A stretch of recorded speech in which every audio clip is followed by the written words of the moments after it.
another Mr. V's Bike video, and this one's a little bit different insofar as it's part 2 of trying to get the CVC 100 machine working.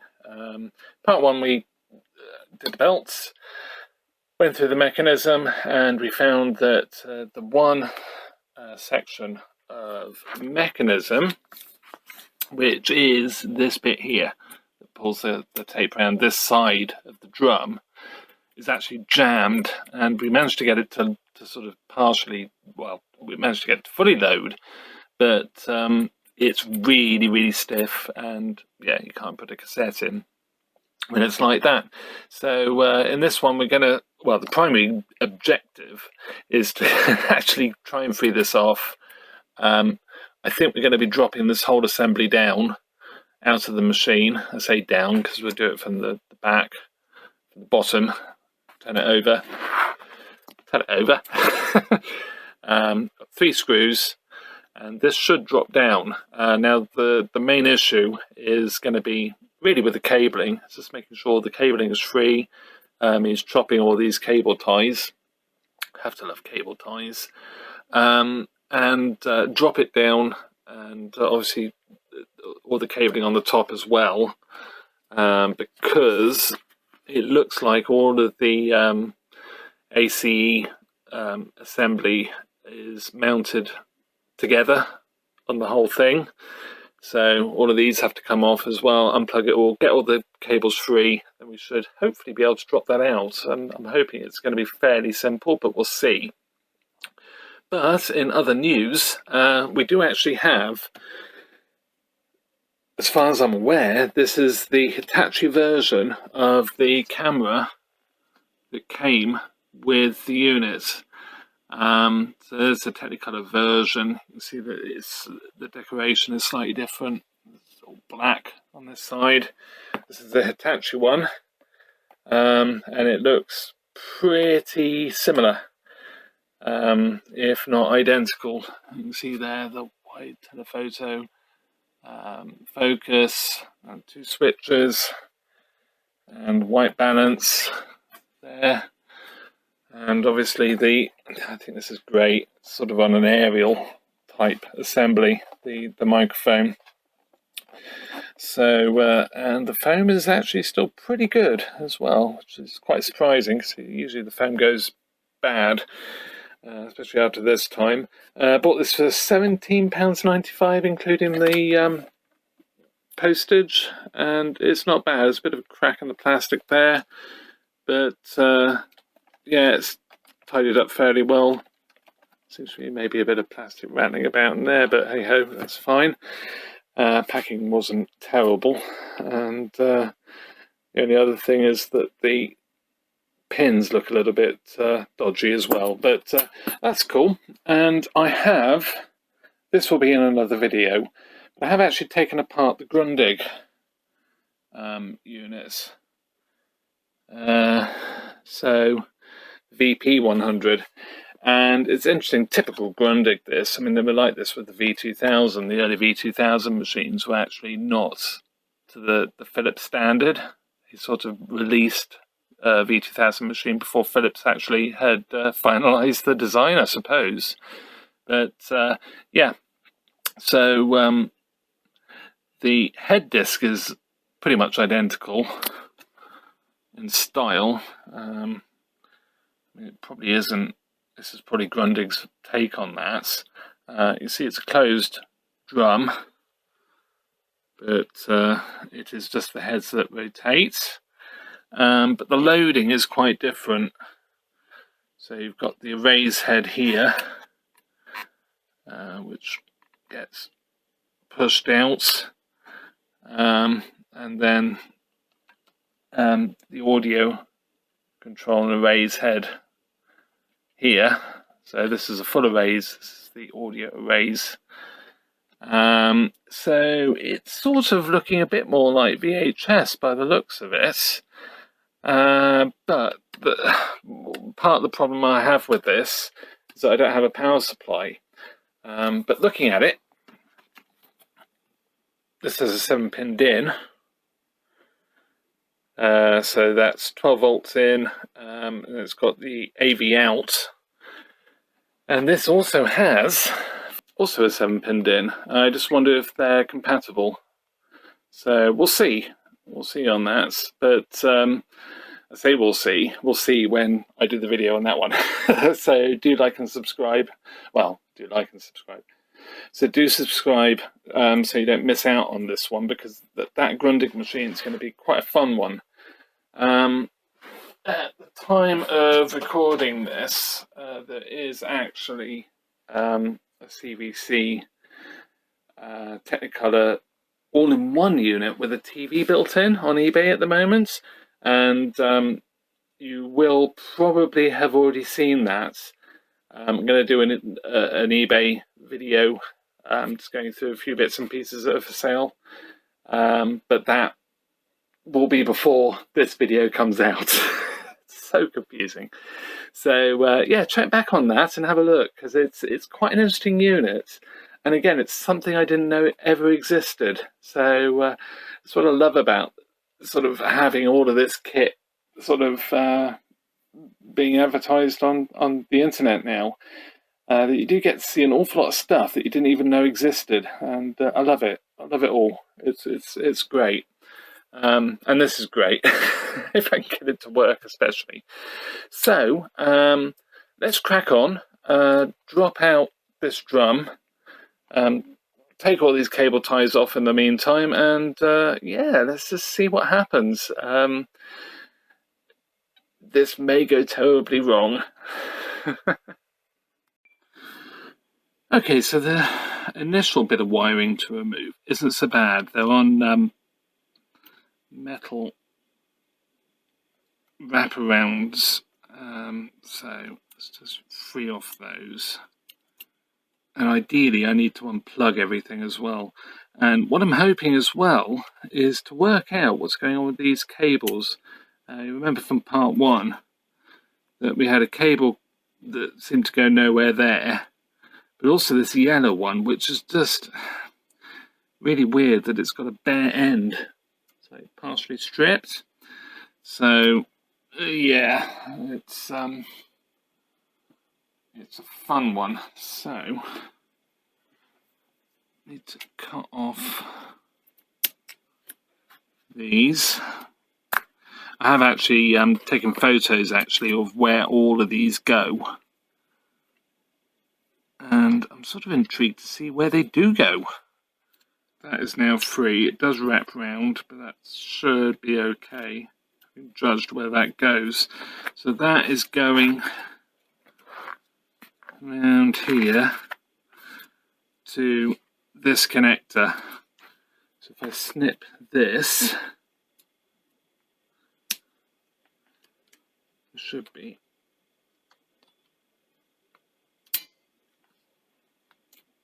Just caught the spring. So that is now free.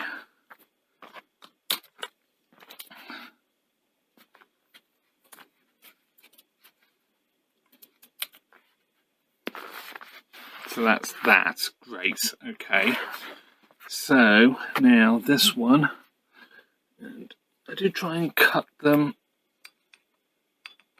the cable ties, so I'm cutting against metal and not against cables. It's not always possible, but it just means that you lower the risk of cutting through a cable. And this one here,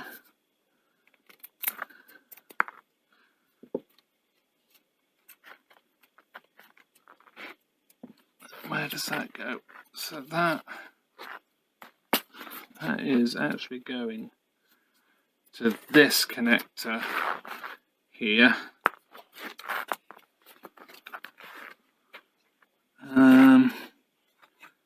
Yeah, so I can just lift that out. That was actually pretty painless, but I don't think the rest of this is going to be pretty painless. So yeah, I suppose the next thing's to do those, undo those screws.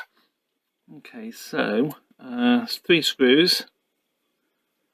One which is actually very loose. You know, sometimes it just feels, you just feel like you're following somebody else's footsteps.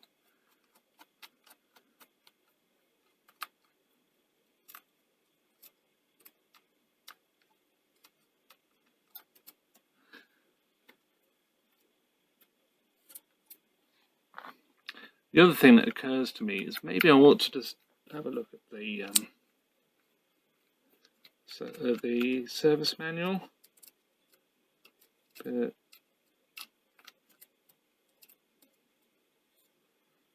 maybe not, I don't know.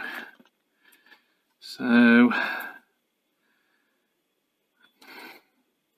a bit concerned about this extra bit of metal that's round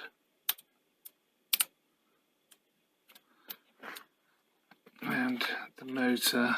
So I can feel this is all free. I have actually missed another cable. That's this cable here.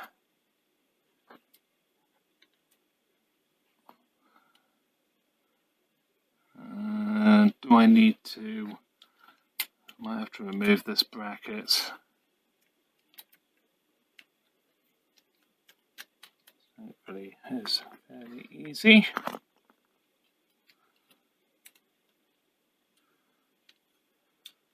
Okay, that's fine. So,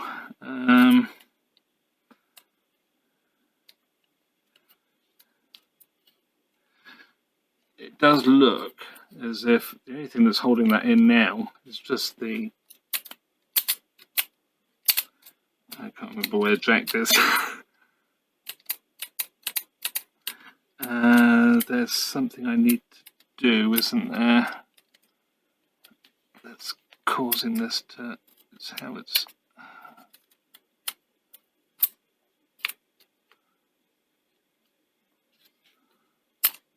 There we go. Is that going to be enough? Twist that a bit. Try not to put my fingers on any heads.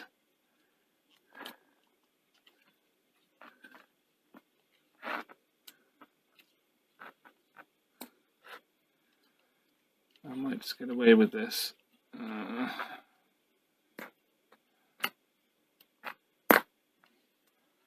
So you can't see this, but I'm actually just undoing this. I'm twisting the cable because this metal... Oh, there's two of them. Okay. It's actually causing it to not come out. Can I turn that so I can get it out? Maybe. There we go. Oh gosh, I nearly caught a head as well. Gosh, that wasn't nerve-wracking at all. Let's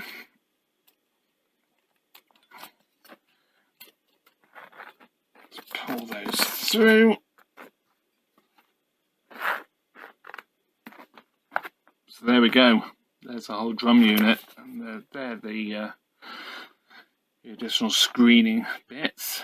It's actually quite weird because you can actually see through the gap, which is just really weird. You can see the heads there. Luckily I didn't catch a head. I got a bit close to it because I didn't notice it had rotated slightly. So, what is going on? I think this just literally comes off.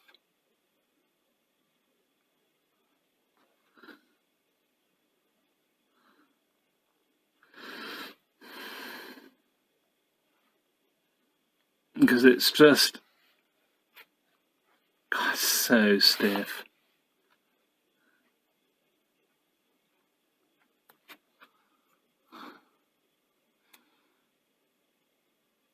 It's almost like it has to be, you need a puller. It's just a bit excessive. Dare I try a screwdriver? Just to gently lever this off, because there's metal on the top.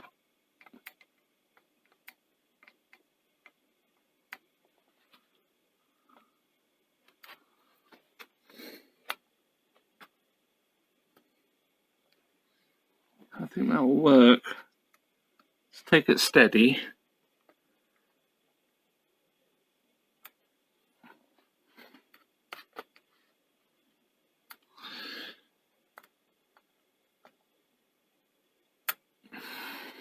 The manual doesn't show any of this. It does have a, like I said in part 1, does have an exploded diagram of the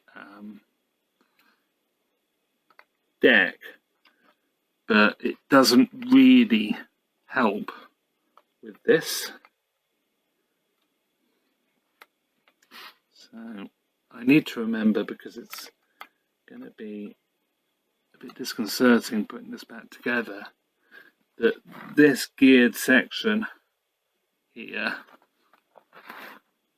basically sort of goes, well, there's an equal amount of distance pretty much beyond this assembly either side. So I'm not really explaining this very well, but I'm sort of really winging it, and I don't know what to expect, so it's sort of quite difficult to to show. So there we have it. Nothing split, that's good. It is just plastic onto aluminium, which it just looks as if it's a jolly good cleanup and a jolly good grease. Can I get this off? Yes, I can.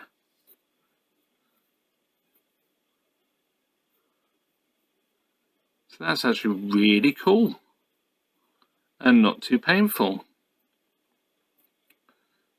You can see there's no cracking going on.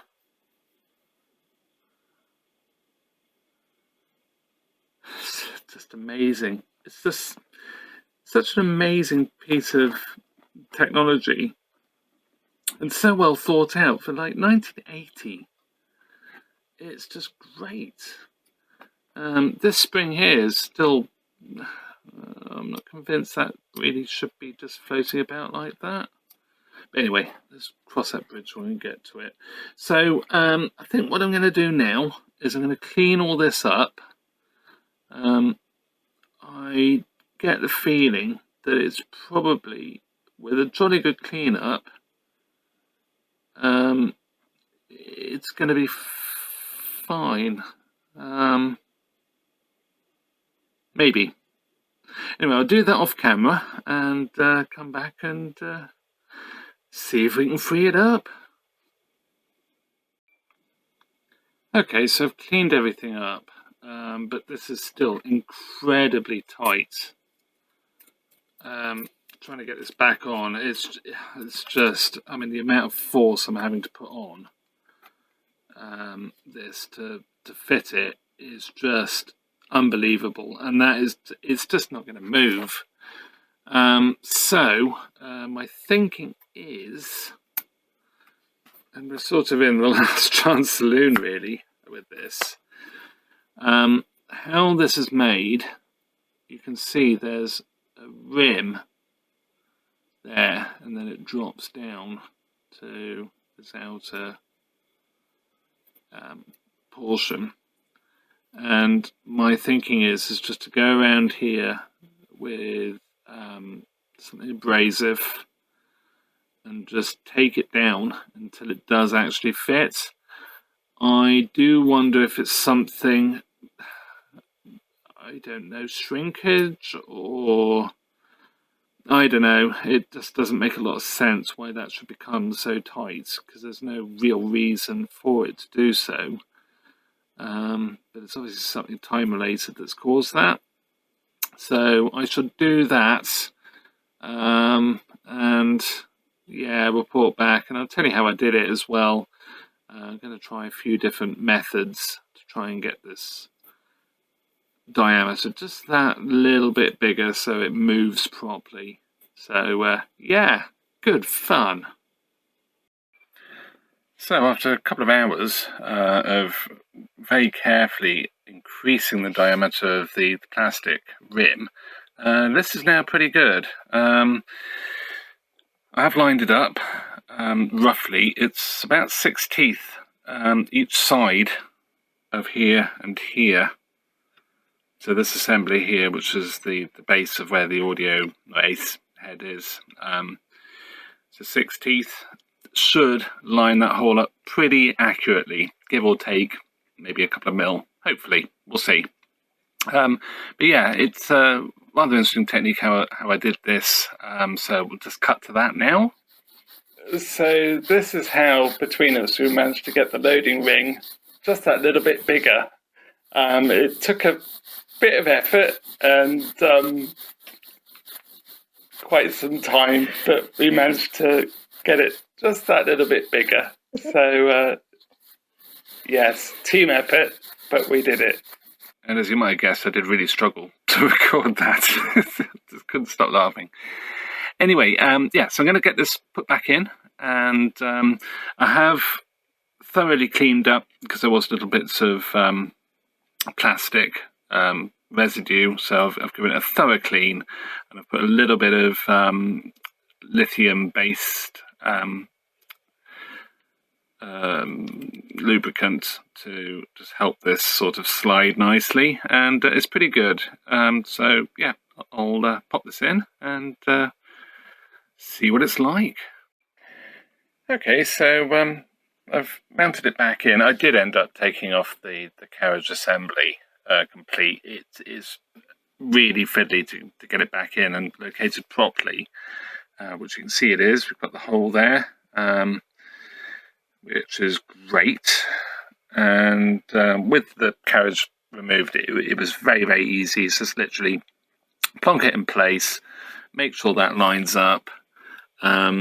The ace assembly, if you get it a bit wrong, it will foul the gear that's there. You can see the plastic gear there.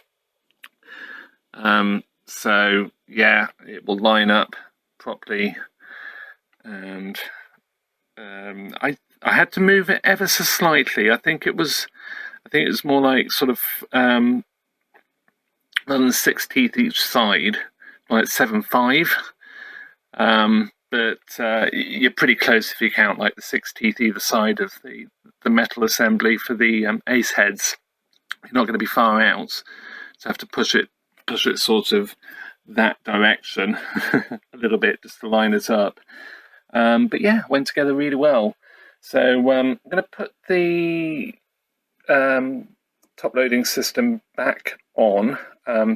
Those 6 screws go here, one up here somewhere, here,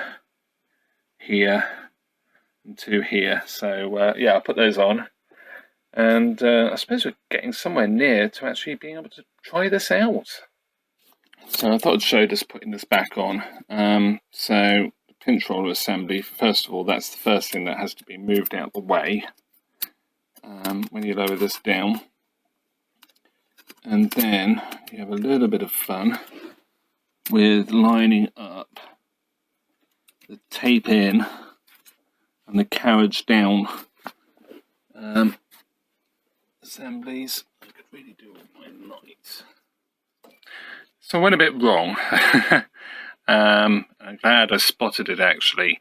It's quite difficult to show really. This assembly here, you can see there's an arm there that leans against this assembly, and I'd managed to trap that arm underneath this assembly, which caused this here to actually be way out. It was way over here, under here, and it was stopping the carriage from going down. And this is a bit of a fiddle. It's actually, now I've worked it out, it's actually really easy because that's what that hole is for lining up. There's an assembly under here that moves backwards and forwards. There's the pivot for us, and that's to do with keeping the top loading system locked when it's in play mode, or any, well, yeah, I think it's just play mode to be fair. Yeah, so it just locks it down, and yeah, so took it back off, managed to sort of free this gently from under here, because obviously this is under tension. I could have really, in hindsight, I should have released the tension a bit on the heads, the head drum assembly, so I could get this out without sort of straining it. But as a result, that was slightly bent, so I've put that back, and yeah, it's now fine. But yeah, a bit interesting. Obviously, you've got to remember to move this out of the way all the time you're playing with this, because this tries to come all the way over here when you lift this assembly off. But yeah, well, we're sort of there. I now need to do the cable ties. So yeah, I'll do that, and hopefully we can put it back in the deck and give it a try. Okay, so all back together. I've put most of the cable ties on. I've actually run out of the little ones, so there's one cable that sort of really needs to be tidied up at the back, but hey ho, it's all good. At least they're not fouling anything, I don't think. So let's try it.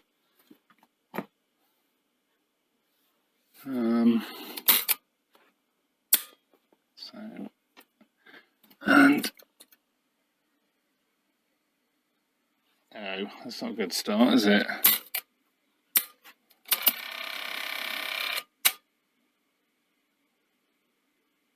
Well, loads.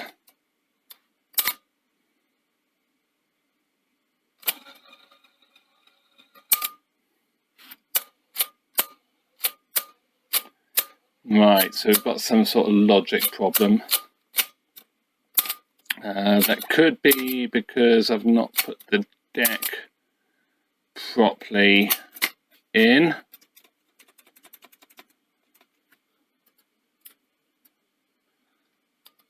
Somehow I've missed the switches.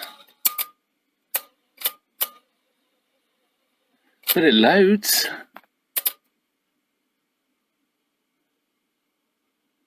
I mean, it's laced perfectly, isn't it?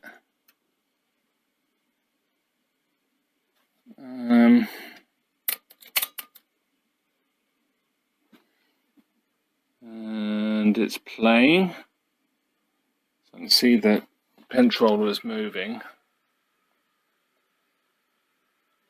So that's good news. So, yeah, well, I have sort of accomplished something. So, my main concerns now are what these wires are all about up here, and why they're floating about, and what's going on. And what is going on with the lacing, because it's laced and it's not unlacing. I've done something wrong. It's obviously something not quite right still with the mechanism, but it laces, and that was the video's objective. I'm really pleased it laces properly, and nice and smoothly. I mean, that was absolutely great. But obviously we have other deck faults. So with that, I think we're going to leave it here. It's going to be a bit of a series, this machine, especially as I'm learning as I'm going along how this does actually tick. So yeah, and of course we do have the Grundig to look at as well, which will be quite fun. It's such a different take on the CVC format. So yeah, so with that, thank you very much for watching. I hope you enjoyed this one. Still not complete, but we'll get there. So see you in another video. Bye for now.